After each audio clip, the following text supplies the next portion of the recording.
लेकिन शुरुआत मैं इस कोर्ट के आदेश के साथ करूंगा। ये उसकी कॉपी है, 26 पन्नों की एक कॉपी है जिसमें कोर्ट ने ज्ञानवापी के उस पूरे मुद्दे पर जो बातें रखी है उसका विश्लेषण आज होगा। क्योंकि ज्ञानवापी विवाद में मां श्रृंगार गौरी की आराधना को लेकर वाराणसी जिला अदालत ने यह मान लिया है कि हिंदू पक्ष की दलीलों में दम है और इसी के साथ कोर्ट ने अपने फैसले में साफ कर दिया कि मां श्रृंगार गौरी की पूजा को लेकर हिंदू पक्ष की याचिका पर कोर्ट सुनवाई करेगा। हिंदू पक्ष इसे अपनी जीत की तरह पेश कर रहा है। हालांकि इस केस को अभी लंबी प्रक्रिया से होकर गुजरना होगा। पिछले साल 18 अगस्त को 5 महिलाओं ने ज्ञानवापी मस्जिद परिसर में मौजूद मां श्रृंगार गौरी, गणेश जी और हनुमान जी की पूजा का अधिकार मांगा था। उन्होंने कोर्ट से अपील की थी कि उन्हें हर दिन पूजा करने का अधिकार दिया जाए। अभी तक मां श्रृंगार गौरी की साल में एक बार पूजा हुआ करती है। इस मामले में मुस्लिम पक्ष ने अपने 3 तर्कों के माध्यम से हिंदू पक्ष की याचिका खारिज किए जाने की मांग की थी और मुस्लिम पक्ष का कहना था कि श्रृंगार गौरी की पूजा का अधिकार मांगना 3 कानूनों का उल्लंघन है, जिसमें पहला पॉइंट ये रखा गया कि उपासना स्थल कानून 1991 का सेक्शन 4, जिसके तहत कहा गया कि 15 अगस्त 1947 तक जिस भी धार्मिक स्थल का जो भी स्वरूप है उसमें छेड़छाड़ नहीं की जाएगी। इसी में यह भी कहा गया कि किसी भी धार्मिक स्थल के स्वरूप में छेड़छाड़ को लेकर कोई विवाद हुआ तो इस पर कोर्ट में सुनवाई नहीं होगी, बल्कि उसका पुराना धार्मिक चरित्र ही मान्य होगा। अब इसमें मैं दिखाता हूं कि कोर्ट ने जो फैसला दिया है उनके तर्क को लेकर कोर्ट ने कहा है, यह पहलू बहुत समझने लायक है। क्योंकि कोर्ट ने सीधा सीधा यहां पे कहा है कि further according to the pleading of the plaintiffs, they were worshipping मां Shringar Gauri, Lord Hanuman, Lord Ganesha at the disputed place. ये तब की बातें हो रही है कि 1947 में आजादी के बाद से, क्योंकि जिस सेक्शन का हवाला देकर बार बार ये दलीलें दी जा रही थी जिसमें कहा जा रहा था कि वर्शिप एक्ट का उल्लंघन हो रहा है, कोर्ट ने उसको आधार बनाया और ये कहा कि 1991 में जब कोर्ट में केस डाला गया, वाराणसी कोर्ट में केस डाला गया, तो उस समय वर्शिप एक्ट लाया गया। और दूसरा पॉइंट जिसमें कहा गया कि 1947 तक, यानी कि 1993 तक, तब तक पूजा पाठ वहां पे मां श्रृंगार गौरी के हुआ करते थे। और ऐसे आधार पर, इन्हीं को आधार बताते हुए कोर्ट ने दरअसल मुस्लिम पक्ष का जो ये पहला दावा था उसे खारिज कर दिया और इसी का पूरा लेखा जोखा कोर्ट ने अपने आदेश में रखा है। और उसी के आधार पर कहा है कि वर्शिप ऑफ मां Shringar Gauri, Lord Hanuman eight the disputed places regularly even after the 15th August 1947. The Place of Worship Act 1991 does not operate as bar on the suit of the plaintiffs, and the suit of the plaintiffs is not barred by the section 9 of the act. इसी को आधार बताते हुए court ने जो पहला पक्ष था मुस्लिम पक्ष का उसे खारिज किया और सीधे सीधे जिस बात को लेकर लगातार दलीलें दी जा रही थी कि प्लेसेस ऑफ वर्शिप एक्ट को यहां पर नजरअंदाज किया जा रहा है, इसलिए यहां पर कोर्ट में सुनवाई नहीं हो सकती है, उसे यहां पर निराधार बताया गया। और यह बताया गया कि दरअसल यहां पे तो प्लेसेस ऑफ वर्शिप एक्ट लगता ही नहीं है। मुस्लिम पक्ष का दूसरा तर्क था वक्फ एक्ट जो है 1995 का सेक्शन 85। इसमें कहा गया कि वक्फ की जमीन को लेकर अगर कोई विवाद है तो उसकी सुनवाई वक्फ ट्राइब्यूनल कोर्ट में होगी और सिविल कोर्ट में नहीं। मस्जिद परिसर वक्फ की जमीन बताई गई थी और इसी तर्क के साथ लगातार ये दलीलें दी गई कि जो कोर्ट में सुनवाई हो रही है वो सही नहीं है।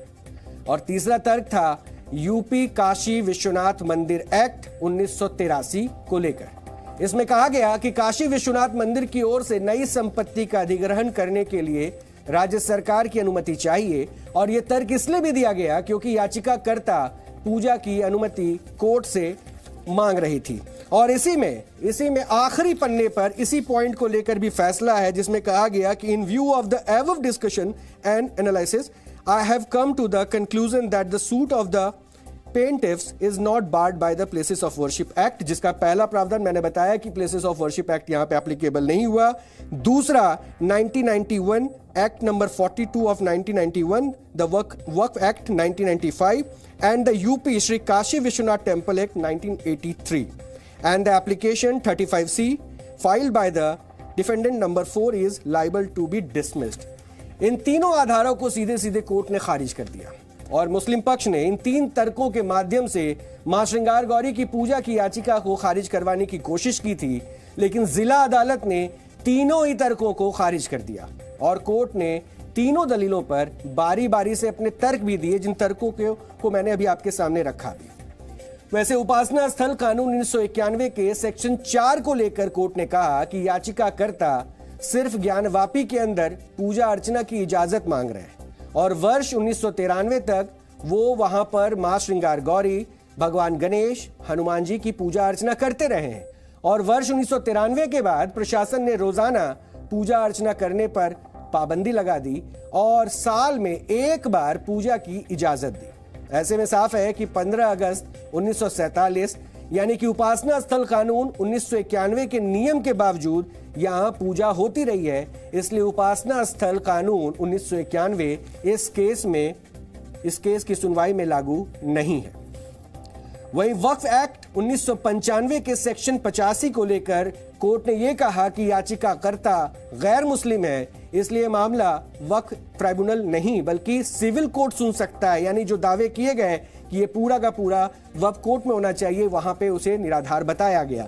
तीसरा पक्ष रखा गया, जो मुस्लिम पक्ष के तीसरे तर्क थे उसमें यूपी काशी विश्वनाथ मंदिर एक्ट 1983 का जिसे लेकर की जिक्र किया गया और उसको लेकर कोर्ट ने कहा कि इस एक्ट में याचिकाकर्ता की पूजा करने की मांग खारिज नहीं की जा सकती है, क्योंकि काशी विश्वनाथ मंदिर एक्ट में कहीं भी मंदिर परिसर के अंदर या बाहर किसी मूर्ति की पूजा पर रोक की बात नहीं है। यानी इस आधार के बाद आज हिंदू पक्ष काफी खुश थे, लेकिन उसके बाद ये जान लीजिए कि कानूनी लड़ाई अब और आगे जाएगी। कोर्ट ने माना है कि याचिकाकर्ता की मांग कोर्ट की सुनवाई के योग्य है और मुस्लिम पक्ष की याचिका खारिज किए जाने की मांग ठीक नहीं है। अब इस मामले में 22 सितंबर को सुनवाई शुरू होगी। मुस्लिम पक्ष को इस दिन अपनी दलील देनी है। जिला जज ने हम लोगों के पक्ष में ये स्वीकार करते हुए कि दावा आपका पोषणीय है, 7 रूल 11 के तहत जो आपत्ति लगाई थी मुस्लिम पक्ष ने, उस आपत्ति को खारिज कर दिया। अब आगे क्या होगा सुभाष जी? अब आगे हमारे तमाम जो है बिंदु हैं, जिसमें भाई कमीशन रिपोर्ट जो आई है उस पर जो है बहस होगी, उस पर आपत्तियां डाली जाएगी, उस पर जो सुनवाई होगी और फिर आगे भी सर्वे हम लोग का प्रार्थना पत्र तहखाना खोलकर जो सर्वे कराने की मांग है उस पर भी हम लोग दबाव बना के उसको भी जो है आगे बढ़ाएंगे। अच्छा सुभाष जी, अगली कोई तारीख मिली है इस मामले में? 22 सितंबर जो है तारीख उन्होंने डाला है और उस पर देखा जाए, उस पर अब आगे हम लोग बैठ के तय करेंगे कि हम लोग क्या निर्णय लें। अब ज्ञानवापी में अगला कदम आप लोगों का क्या होगा? क्या एएसआई के द्वारा सर्वे की मांग करेंगे? क्या जो शिवलिंग होने का दावा कर रहे हैं उसका कार्बन डेटिंग कराया जाए? हम लोगों ने प्रार्थना पत्र दिया है कि तहखाने को खुलवा के जिसके नीचे मां श्रृंगार गौरी और आदि विशेश्वर जो ऊपर शिवलिंग मिला है, उस शिवलिंग का अर्घा नीचे है, उस तहखाने को खुलवाइए और अंदर सर्वे कराया जाए ताकि दूध का दूध। अभी सैकड़ों साक्ष्य हमारे अंदर पड़े हुए हैं। एक अंतिम सवाल आपसे, क्योंकि ये मान लिया जाए कि जो पूरी सुनवाई चल रही थी 1991 के कानून का उल्लंघन नहीं है इस फैसले से? बिल्कुल, ये मोहर जो काला कानून जो देश में थोपा गया था उस काले कानून के खिलाफ जो है माननीय न्यायालय ने जो आज आदेश पारित किया है कि ये कहीं से आपका दावा जो है हिंदू पक्ष का दावा जो है कहीं से उस कानून के तहत बाधित नहीं हो रहा है। हाईकोर्ट जाएंगे। तय हो गया, सबकी सहमति बन गई है? नहीं, अभी सहमति सबकी नहीं बनी है, इंतजामिया तय करेगी कि हाई कोर्ट जाना है, लेकिन हमारा अपना ओपिनियन है कि हाई कोर्ट जाना चाहिए। पॉइंट्स रखे थे वो पॉइंट्स जो है नेगलेक्ट किए गए या नेगलेक्ट किए गए? बिल्कुल सही, बिल्कुल सही। तो आप लोग जो है कब तक जो है याचिका दाखिल करेंगे? हम नहीं बता सकते।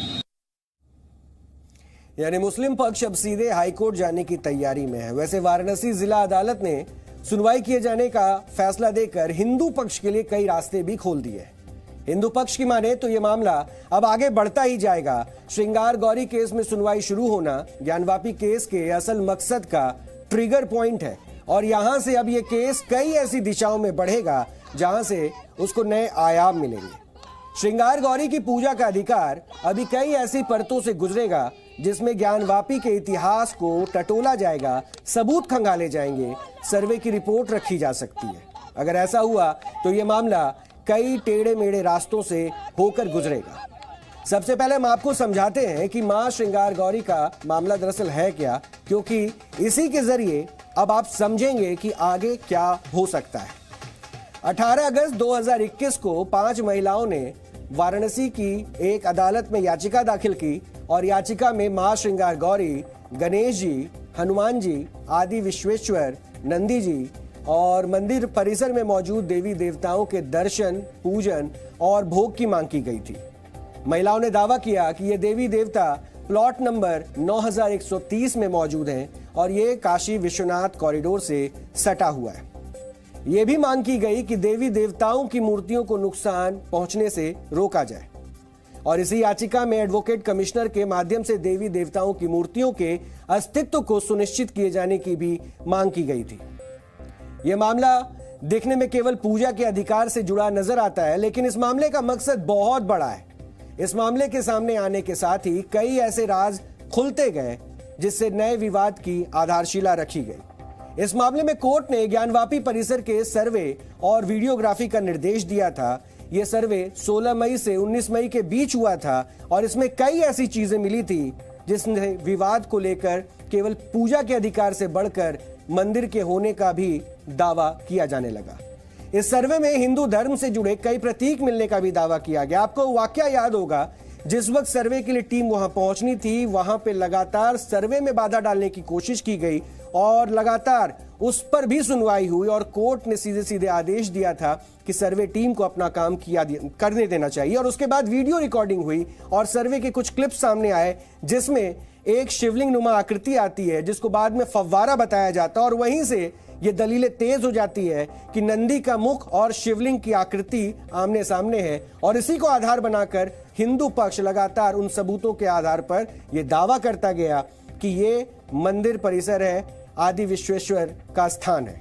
कहा गया कि इनमें शिवलिंग जैसी आकृति मिली है, स्वास्तिक का चिन्ह मिला है, त्रिशूल का निशान मिला है, कमल के फूल की आकृति मिली है, कलश की आकृति मिली है और डमरू समेत कई हिंदू प्रतीकों के चिन्ह भी मिले। ये तमाम दावे किए गए कि जब सर्वे किया गया तो सर्वे के दौरान ये तमाम चिन्ह वहां पे दिखे और इन्हीं को दावे के आधार पर हिंदू पक्ष लगातार ये कहता रहा कि अब हमें पूजा का भी अधिकार मिले। और ज्ञानवापी मस्जिद परिसर के सर्वे में सबसे बड़ा सबूत मिला था वहां के वजू खाने में, और वजू खाने का पानी निकाला गया तो वहां पर शिवलिंग जैसी आकृति मिली थी जिसे हिंदू पक्ष ने शिवलिंग बताया था और मुस्लिम पक्ष ने उसे फव्वारा बताया था। यह वीडियो काफी वायरल हुआ था और हिंदू पक्ष लगातार उसके बाद ये दावे कर रहा था, ये आधार रख रहा था कि अब उन्हें वहां पर शिव के दर्शन हो गए हैं, इसलिए हमें पूजा का अधिकार मिले। ये उसी वजू खाने की तस्वीर है जिसमें एक कुआं नजर आया और इस कुएं में शिवलिंग जैसी आकृति नजर आई थी। यह काले रंग का एक पत्थर था जिसके ऊपर में आप देख सकते हैं कि सफेद चूने जैसा कुछ दिखाई देता है और शिवलिंग जैसे इस आकृति के सामने आने के बाद विवाद और ज्यादा गहरा हो गया। हिंदू पक्ष ने ज्ञानवापी को आदि विश्वेश्वर बताना शुरू कर दिया। ये उसी वजूखाने की तस्वीर सामने आई थी, वीडियो वायरल हुआ था जिसमें सर्वे की टीम वहां पहुंची और यह बताया गया कि जैसे ही उस वजूखाने के पानी को कम किया गया तो शिवलिंग नुमा आकृति मिली। इसको लेकर काफी विवाद हुआ था और मुस्लिम पक्ष से ये तर्क भी रखे गए कि ऐसे फव्वारे कई मस्जिदों में